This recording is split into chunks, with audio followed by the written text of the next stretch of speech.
Newton's first law of motion, न्यूटनचा गतिविषयक पहिला नियम. या अगोदर आपण जो भाग पाहिला होता न्यूटन्स इक्वेशन्स ऑफ मोशन, न्यूटनची गतिविषयक समीकरण इथं विचारलेले आहेत, सांगितले आहेत. Newton's law of motion, law वेगळे आहेत, इक्वेशन्स वेगळे आहेत. परीक्षेला जर समीकरणं विचारली तर समीकरणं लिहिता आली पाहिजेत आणि लॉ विचारले तर लॉ लिहिता आल्या पाहिजे. हा गोंधळ करायचा नाही. इक्वेशनमध्ये लॉ, लॉमध्ये इक्वेशन असा गोंधळ करायचा नाही.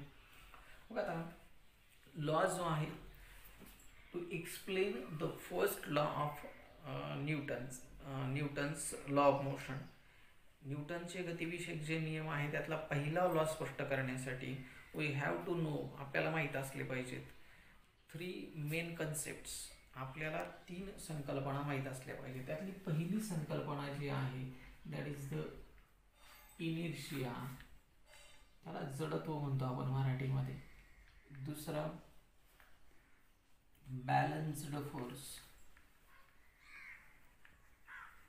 याला संतुलित बल असं म्हटलं जातं. And third concept is unbalanced force, याला असंतुलित बल असं म्हटलं जातं. आता एक संकल्पना पहिली आपण स्पष्ट करूया. First is the inertia. Inertia जडत्व. आता यासाठी आपण छोटंसं एक उदाहरण पाहणार आहोत. सपोज आपण जेवत आहोत, आपण काहीतरी एखादं काम करत आहोत आणि अचानक मध्ये आईने आपल्याला एखादं काम सांगितलं. जेवताना काहीतरी घ्यायला सांगितलेलं आहे, ते घेण्यासाठी जर आपल्याला उठावं लागत असेल तर आपल्याला उठण्याचा कंटाळा येतो. आपण अभ्यास करत असलो, एखादं काम करायला सांगितलं तर आपल्याला त्या ठिकाणी उठण्याचा कंटाळा येतो. मग हा जो कंटाळा असतो, आपल्याला मन जे आहे ते त्या ठिकाणी त्या गोष्टीला तयार होत नाही. ही जी प्रवृत्ती असते त्या प्रवृत्तीला जडत्व म्हणायचं, जडपणा म्हणायचं. म्हणजे काय आहे? The tendency of an object, the tendency of an object to resist. the tendency म्हणजे प्रवृत्ती, of an object म्हणजे एखाद्या वस्तूची. कसली? To resist. कसली प्रवृत्ती आहे तिची? तर रेजिस्ट म्हणजे विरोध करणे. To resist change in state of rest or state of motion is called as inertia. The tendency of an object, एखाद्या वस्तूची प्रवृत्ती. कशाची? To resist. रेजिस्ट म्हणजे विरोध करणे. कशाला? Change in state of rest. Change म्हणजे बदल करणे. कशामध्ये बदल करणे? State of rest. स्टेट म्हणजे अवस्था आणि रेस्ट म्हणजे विरामावस्था, स्थिर अवस्था.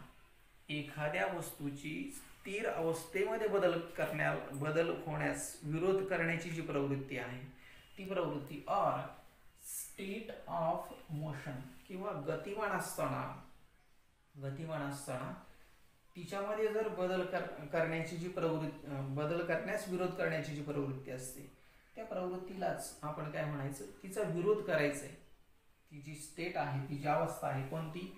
भले ती विरामावस्था असू द्या, भले ती गतिमान अवस्था असू द्या.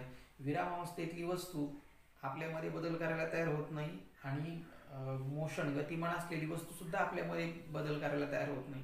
म्हणजे पहा, जर सायकल एखादी एका जागेवर थांबलेली आहे, आपल्याला जर तिला पळवायची असेल तर आपल्याला बल प्रवृत्त करावं लागतं जास्त, तेव्हा ती चालते.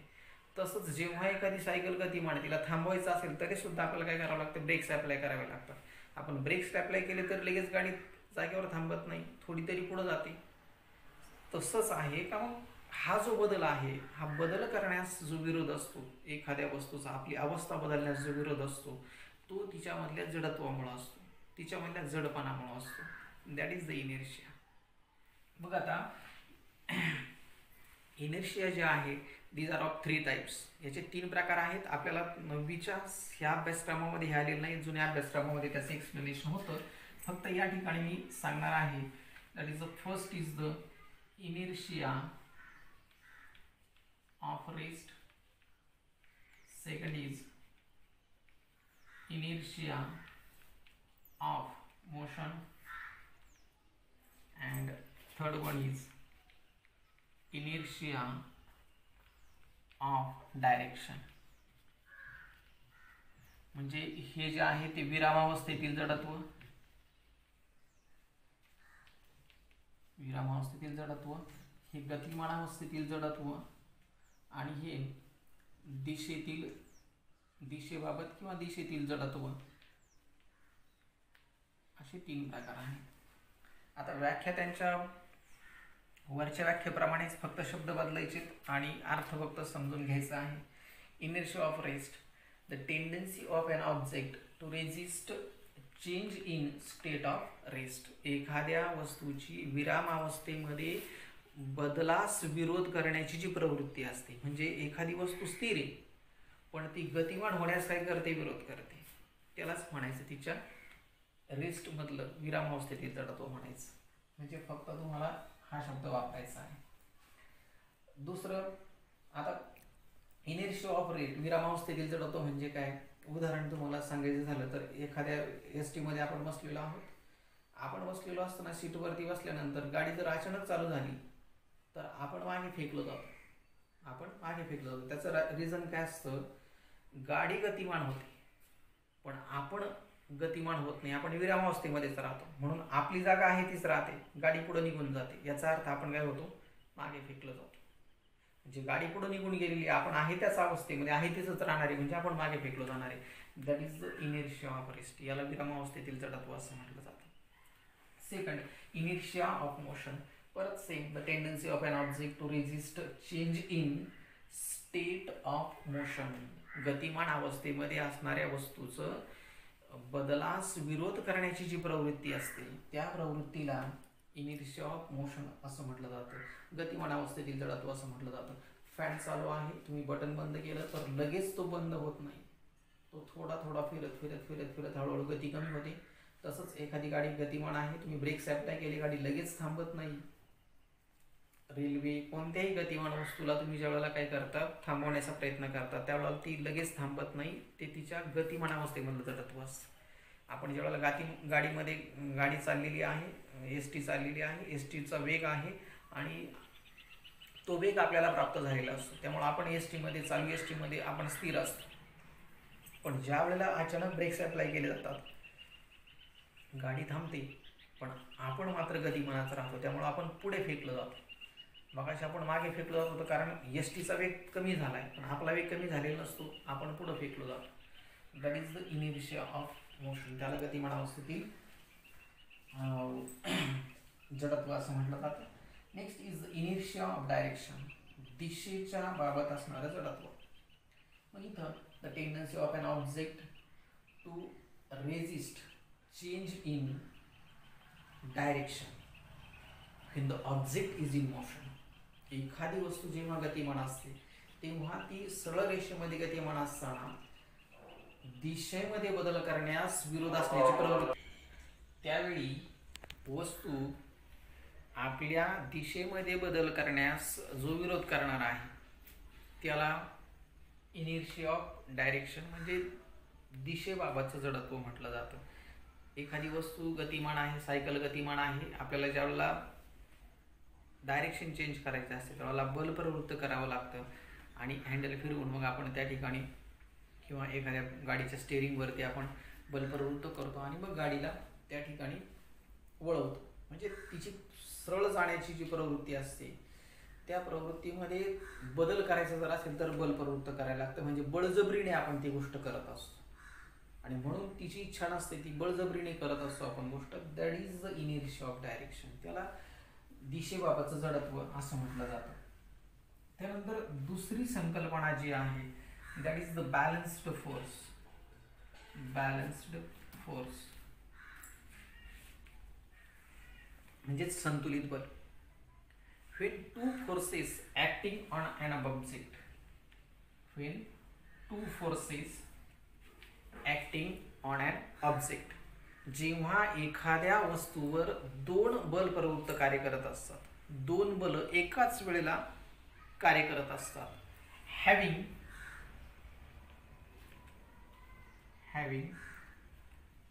equal magnitude, ज्यांचं मूल्य सारखं असतं, म्हणजे त्यांचं जे हे आहे किंमत जी आहे ती मूल्य किंमत सारखी असते, अँड ऑपोजिट डायरेक्शन, मात्र दिशा जी असते ती दिशा विरुद्ध असते. म्हणजे एक वस्तू आहे तिच्यावर इकडून आणि इकडून समान बल कार्यरत आहेत आणि त्यांचं मूल्य सारखं असून दिशा अपोजिट आहे. काय बदल होईल त्या वस्तूमध्ये? काहीच नाही. याचा प्रभाव हे बल नष्ट करून टाकतं. वस्तू आहे त्या विरामावस्थेमध्ये राहते, वस्तू आहे त्या अवस्थेमध्ये राहते. मग having equal magnitude and opposite direction, the net force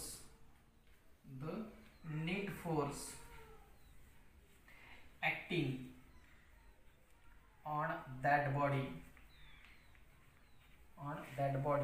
is equal to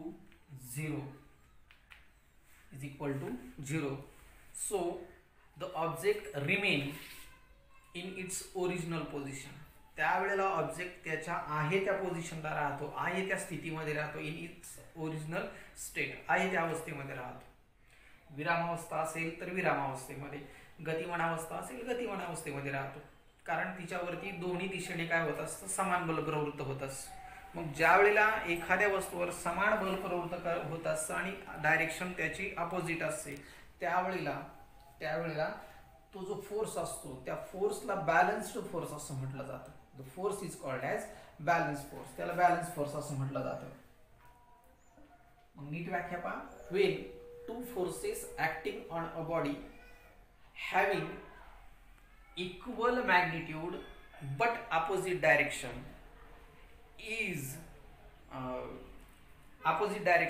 then the net force acting on that body is equal to 0 and the force is called as balanced force. तेव्हा जेव्हा एखाद्या वस्तूवर दोन बले कार्य करत असतात ज्यांची दिशा विरुद्ध असते पण त्यांचं मूल्य सारखं असतं, त्यावेळेला वस्तू आहे त्या अवस्थेमध्ये राहते. त्या बलांना आपण संतुलित बल असं म्हणतो. आता दुसरा जो आहे that is the imbalanced force or unbalanced force, म्हणजे त्या ठिकाणी असंतुलित बल. When two or more forces acting on a body, जेव्हा दोन किंवा दोन पेक्षा जास्त बल एखाद्या वस्तूवर कार्य करत असतात. आता 3 कंडिशन्स आहेत.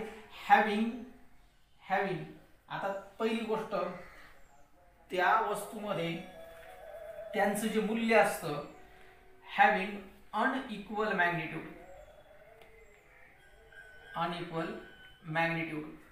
म्हणजे त्यांचं मूल्य असमान असलं पाहिजे. मूल्य कसं असेल? असमान असेल. First, having unequal magnitude, having equal magnitude but equal direction or same direction. Having equal magnitude but same direction, and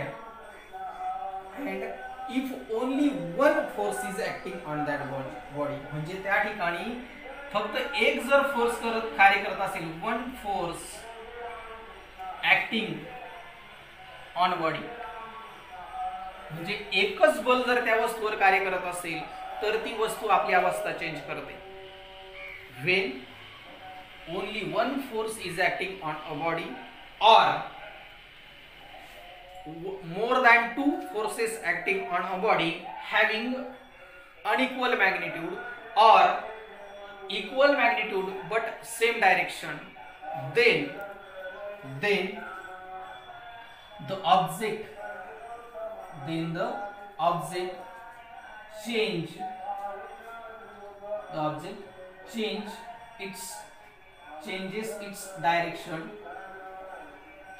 changes its state, not direction, changes its state. The forces is called as unbalanced force. तो जो force असतो त्या फोर्सला imbalance force असं म्हटलं जातं. Now inertia explain करणारा न्यूटनचा गतिविषयक पहिला नियम या ठिकाणी आपल्याला पाहायचा आहे, ज्याच्यामध्ये इनर्शिया, बॅलन्स्ड आणि इम्बॅलन्स फोर्स जे आहे त्यांचा उल्लेख आलेला आहे, जो आपण अगोदर पाहिलेला आहे. मग काय आहे न्यूटनचा first law? Every object will remain in rest.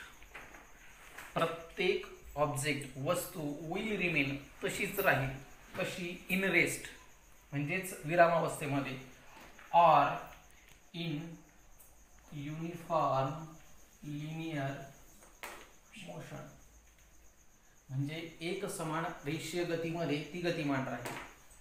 प्रत्येक वस्तू तिच्या आहे त्या अवस्थेमध्ये, म्हणजे कोणत्या अवस्थेमध्ये? एकतर विरामावस्थेमध्ये किंवा युनिफॉर्म लिनियर मोशनमध्ये गतिमान राहील. कुठपर्यंत? अनलेस एनी एक्सटर्नल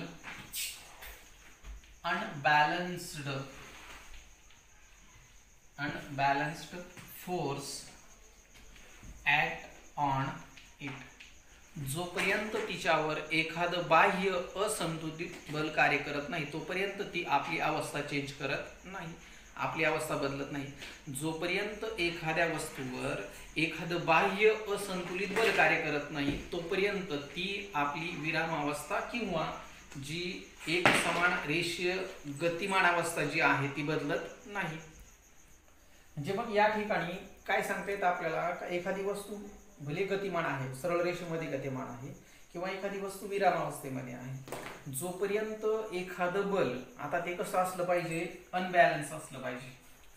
कारण बॅलन्स बल जर असेल तर काय होईल? दोन्ही बाजूनी समान बल कार्यरत राहील, वस्तू आहे त्या अवस्थेमध्येच राहते. जोपर्यंत एखादं बाह्य बल तिच्यामध्ये प्रवृत्त होत नाही, कार्य करत नाही, तोपर्यंत वस्तू तिची अवस्था बदलत नाही. आता अवस्था बदलत नाही म्हणजे काय करते? तिच्या आहे त्या अवस्थेमध्ये राहते. मग कोणती अवस्था? कदाचित तिची रेस्ट असेल तर रेस्ट, म्हणजे एखादी वस्तू जशी आहे तशीच पडलेली राहील जोपर्यंत तिच्यावर एखादं बाह्य बल कार्य करत नाही. एखादी वस्तू विश्वामध्ये असेल का, एखादी वस्तू जर गतिमान असेल तर ती गतिमानच राहते, ती स्थिर राहणार नाही. प्रश्न असा पडेल, मग पृथ्वीवर एखादी वस्तू गतिमान असेल तर मग ती थांबते का? रिझन आहे पृथ्वीचं, त्याच्यावरती गुरुत्वाकर्षण बल कार्य करत असतं. पण जिथं एखाद्या वस्तूवर निर्वातामध्ये जिथं त्याच्यावर कोणतंच फोर्स कार्य करत नाही, ती जर वस्तू गतिमान असेल तर ती गतिमानच राहणार, सरळ रेषेमध्ये गतिमान राहणार. कारण डायरेक्शन चेंज करण्यासाठी परत फोर्स कार्य करावा लागणार आहे.